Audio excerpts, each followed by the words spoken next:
Hello guys, back to my channel. আমি ঈশা। তোমরা কেমন আছো? আমি তো অনেক ভালো আছি। আজকে ছিল রাখি পূর্ণিমা। আমি আমার ভাইদেরকে রাখিটাকে পরিয়ে নিয়েছি। তারপর ওখানে একটা মিষ্টি টিষ্টি খাইয়ে নিলাম। আমাকে মিষ্টি খেয়েছে, বলছে তোর মুখটা একটু বড় কর মিষ্টি। আমি কোনো মিষ্টি আমার ভালো পাই না, সত্যি কথা, আমি মিষ্টি একটু ভালো পাই না।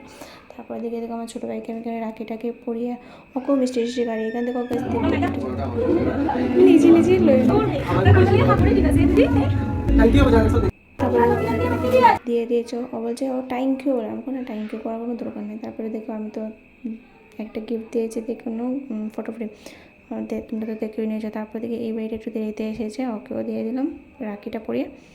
তারপরে আমরা সব বোনটা মিলে এখানে আমার ছোটো বোনকে রাখিটা পরিয়ে নিয়েছি। এখানে আমি দেখবো ওকে গিফটটা দেবো, গেঞ্জি সেটটা, ও খুব খুশি হয়েছে। তারপরে আজকের ভিডিওতে এই পর্যন্তই। আমরা রাখি পূর্ণিমার ব্লগ যদি ভালো লাগে লাইক কমেন্ট শেয়ার করে দিও।